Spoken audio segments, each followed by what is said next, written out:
14 years ago, I became a Cisco Certified System Instructor, a certification most people don't know exists out there, which is essentially when Cisco blesses you to go teach Cisco authorized curriculum. Well, to get that certification, you actually have to fly in a plane out to Cisco, and they actually have you teach material to them from the CCNA course at essentially some material that you pick, and then they pick some material at random that you have to just jump up and teach right there. Well, when I flew out there to Cisco, I chose the OSI model as my topic to talk about. Now, this is 14 years ago. I'm still new in the whole Cisco world, and I had prepared almost everything when going out to Cisco to teach. So I taught the OSI model, and it went awesome. Cisco was like, that was amazing, great, well done. Now we want you to teach us spanning tree protocol. And I said, no, it was like the one topic I had not prepared completely for. I had 5 minutes to prep before I had to get up in front of Cisco and do a 15-minute lesson on spanning tree. And oh my word, how I scraped by that presentation, I don't know. Because spanning tree, why was it the one I avoided? It's always the, like, okay, it just kind of, right, it just kind of does its thing. It's on by default. It stops loops. That's what you need to know, right? That's good. Well, I will tell you, in my career, I have had more network devastating issues related to spanning tree. So in the past 14 years, I've learned spanning tree really well. So let me first off say this nugget is all about revisiting spanning tree, because we originally talked about this in the SPNGN 1 series as kind of the foundation. So I'm going to revisit some of those concepts and then introduce some new ones, as in, what are the different flavors of spanning tree? What do we use in the service provider network often? So here are your do I know this already questions. So go ahead and pause, look at these. If you feel like you got it, go ahead and jump to the next nugget. Otherwise, let's continue. Well, let me start off with a kind of twisted question. Here it comes. Is redundancy good? Yes, I would say almost always redundancy is good, except in the case of a non-spanning tree network, because redundancy will destroy it all. Matter of fact, just today, I'm serious. I know it sounds like I just come up with these stories out of the blue. Just today, one of my customers that I support had a complete spanning tree meltdown. Remind me when I finish describing the initial view how it happened in their environment. I'll just put a phone here because it involved a phone. Okay, so redundancy. First off, is this a redundant network? No, not at all. Because this guy might be communicating to this guy, and if one switch fails, let's just say that guy in the middle, we lose full connectivity. How do we solve that? Redundant connection, just like that. But if you have no STP, what happens is everything goes down. Because as soon as this computer sends a broadcast, or any computer, as a matter of fact, sends a broadcast, whoa, I have no idea what happened there. So as soon as broadcast comes in, the switch receives it and sends it out all ports, because that's what it's supposed to do with a broadcast. This switch receives it and sends it out all ports, and this switch receives it and sends it out all ports, and somewhere right around there we have broadcasts coming in and going out, these same kind of things. Now, I can only draw so fast, right? But we all know that ASICs essentially move at the speed of light, speed of electricity. So we start having this broadcast. We'll start with just one looping around the network, and then another broadcast and another broadcast come in, and they just all start looping. And the problem is there's no TTL at layer 2. That's a layer 3 field. So the packets are immortal. They live forever, just going around and destroying your network, and there's no router to decrement the TTL and stop them. That's the problem with a non-spanning tree network. So before, I'm going to erase all this, but before I forget, let me show you what happened today. We actually had one of our customers, I run an IT support company, had one of our customers that moved offices at his facility. And so he moved his desk to a new place, and he set his IP phone on his desk. Now, IP phones are fantastic in that they actually allow you to plug a Ethernet switch in there, and then they have a built-in switch, right, where you can connect it to your computer. Well, he didn't know that. He's moving his office. He's just thinking, well, this is all fine and dandy. He flips his phone around, and on the back sees two, not one, but two Ethernet jacks. Those are Ethernet jacks. And so he takes a cable from the wall and plugs it in, and takes another cable from the wall and plugs it in. I've never had this happen before.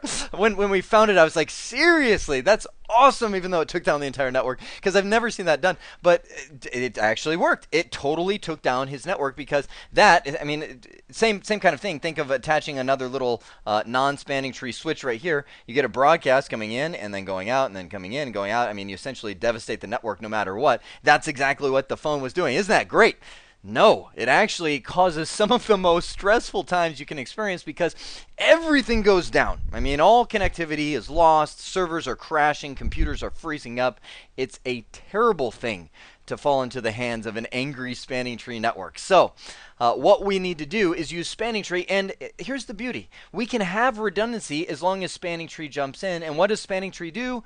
Block the redundancy. But watch all your other links to make sure that they are all functioning okay. So let's just say this guy, and the way spanning tree works, right, is it picks a root bridge. So how does it do that? Well, it goes in and says who has, essentially, by default, the lowest priority. All these switches have a priority of 32,768.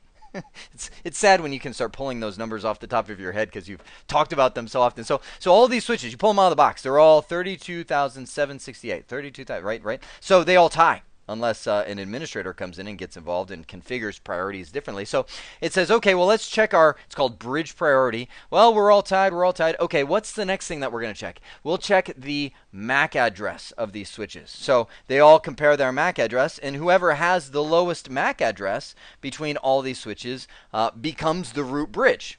That's really how it works, but it's a little more efficient than that, because these switches actually send one packet called a BPDU, Bridge Protocol Data Unit, which inside of that packet has the priority and the MAC address combined into one packet, and they call that I'm, by the way, teaching spanning tree, which is typically, hours of discussion in like 2 seconds here.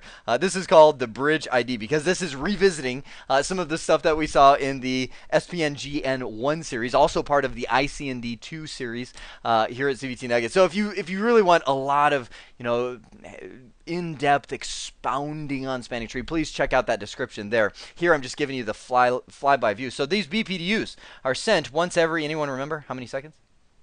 2. Every 2 seconds, these guys send a little BPDU saying, hey, here's my bridge ID. This is who I am, identifying myself. And they all elect, it's a one-time election, but essentially they all send the BPDUs not only for the election, but also a keep alive, right? So that they know if another switch ends up dying. So they're all talking. This guy says, okay, well, I have the lowest MAC address, so I will become the root bridge. What does that mean? He is the king of the network. And all the switches say, oh, mighty king, we will light up the best path to get to you. And we'll call that our root port, right? Why is it called a root port? Because that's the port the switch uses to reach the root bridge. Nothing more. The root bridge itself doesn't have root ports because it is the root. Why would it need a port to reach itself? It is all rootness within itself. So what kind of ports does it have?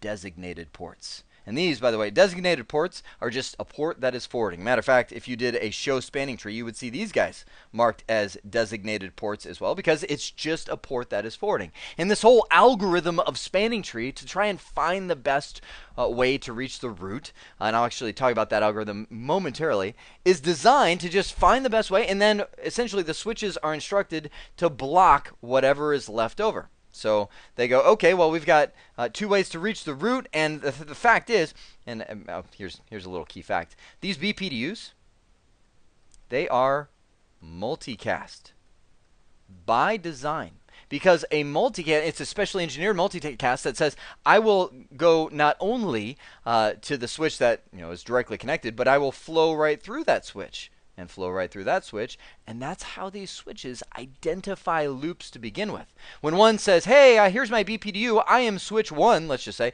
that BPDU comes back around, and switch 1 hears himself. And what does he now know?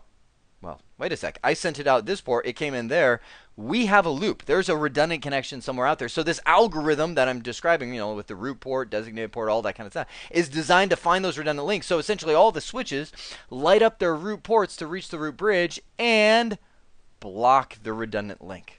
Okay, so essentially this one goes into a blocking state, which means it's disabled until spanning tree notices one of these links go down. Then it will unblock that connection. It seems so simple, right? So why did I struggle so much 14 years ago trying to describe spanning tree protocol to a bunch of grumpy Cisco proctors staring at me at that CCSI certification?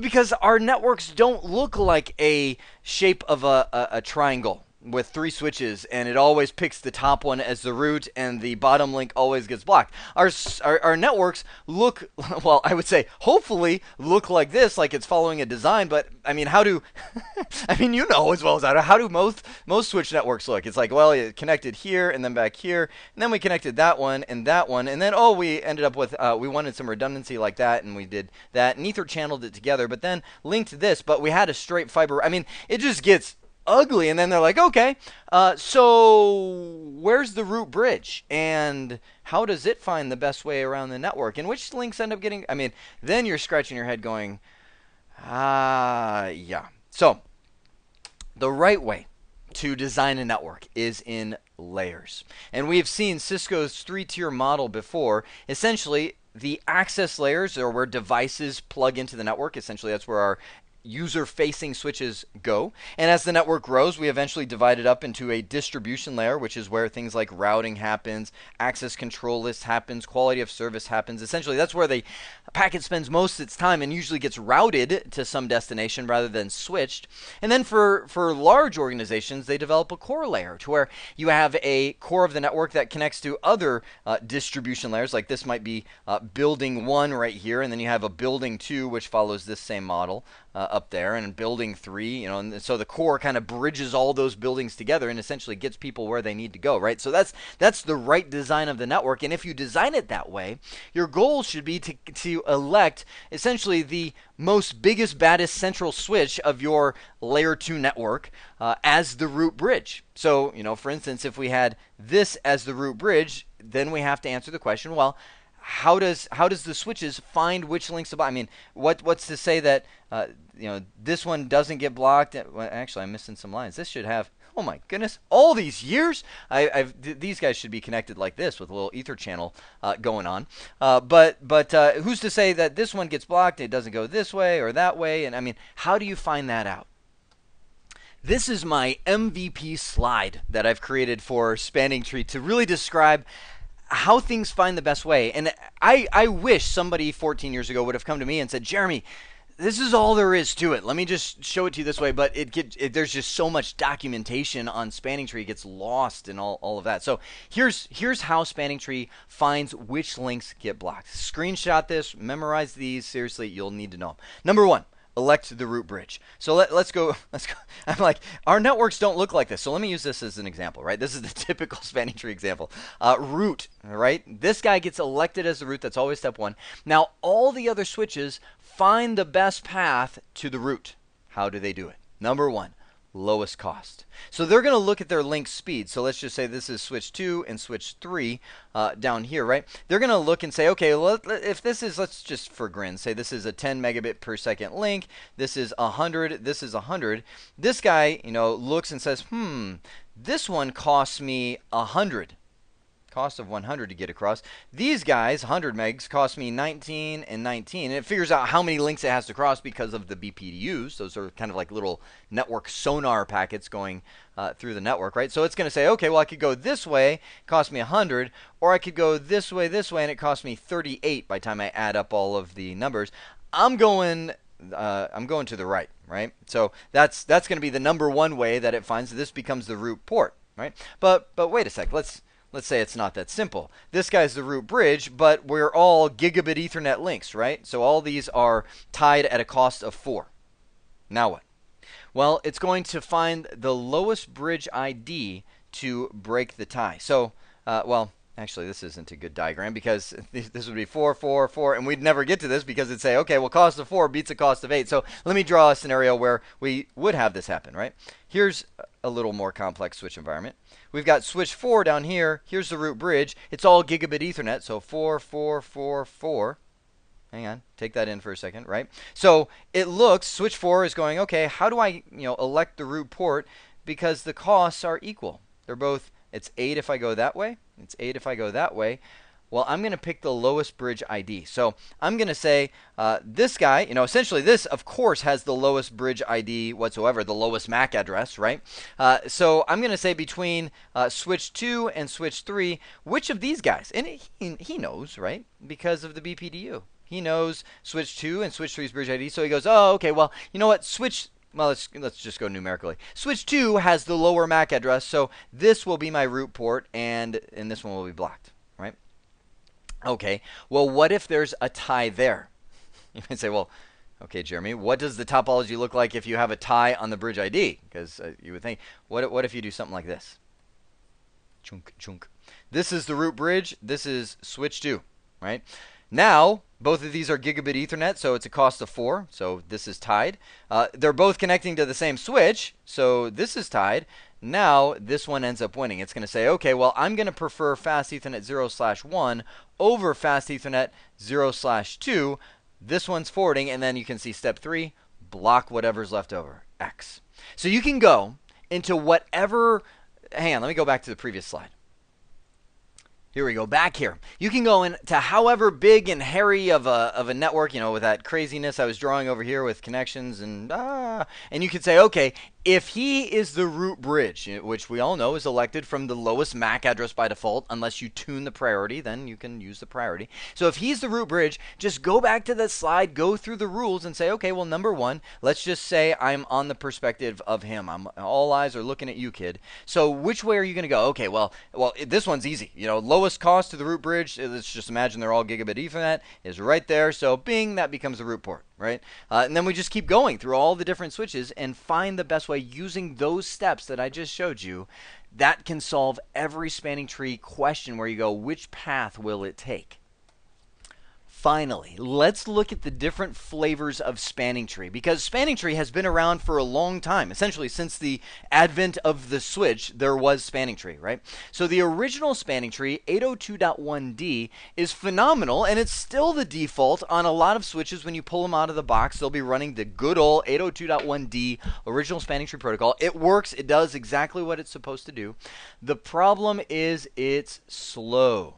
Slow. So unless you start getting different tuning and tweaking and proprietary adjustments to the spanning tree, you're looking at 30, 60 seconds, those kind of speeds. So let me draw up the scenario. You've got the 3 switches in our typical triangle format. If this link goes down, it can take 30 to 60 seconds. I would say 30 to 50 most of the time, just because of the way the timers work, before it actually goes, oh, this is down, let's go this way, and finds a backup path, right?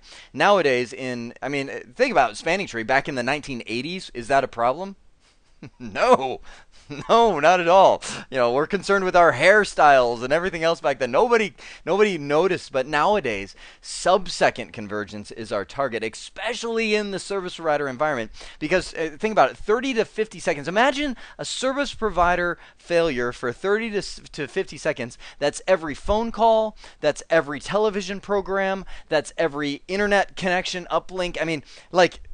Down, terminated. Now, your call center just got flooded with hundreds of customer calls saying, hey, my blah, blah, blah, blah, it's not working. Now, it doesn't matter that it came up a couple minutes later. You already just took the hit. Your support department is now taking time to explain why. Anyway, you know what I mean, right? Slow is bad. So, back then, Cisco enhanced the original spanning tree protocol to create something called per VLAN spanning tree protocol. That was the original back when Cisco's ISL encapsulation, that was the proprietary tagging, remember, before they developed, well, I'll say it was a better version of tagging than the original 802.1q. Tagging, but eventually this is gone nowadays. We all use PVST+. Per VLAN spanning tree is awesome because it allows you to elect different root bridges for different VLANs. So for instance, and let me show you why. Let's say this is the root bridge, right? By default, if you're using spanning tree or even rapid spanning tree, oh, hang on, this one right here, rapid spanning tree, all VLANs go the same way. So when it says the root bridge is elected, let's say you've got 50 different VLANs, just for grins, that you're configuring on your switch. They all say, okay, well, this link is blocked, so all our traffic goes this way. Well, with per VLAN spanning tree protocol, I can say, well, this is the root bridge for maybe VLANs 1 through 25, but this is the root bridge for VLANs 1 through 20, or that worked, right?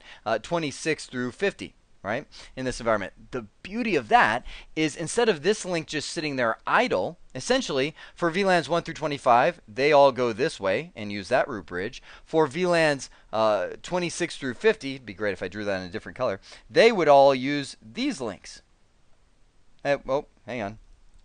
Wrong. These links. Right? And this would be blocked for VLANs 26 through 50. So it starts utilizing these links that are typically just sitting there idle waiting for somebody to die. That's the beauty of spanning tree protocol. However, well, I'll come back to that. I'll explain that at the very end right down here. Okay, so the industry complained. They said this is too slow.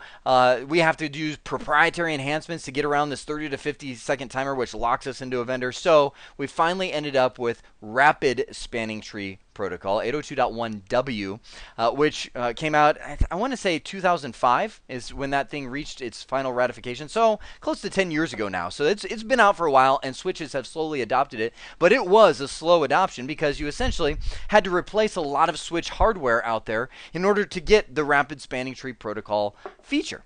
So people don't just switch their switches.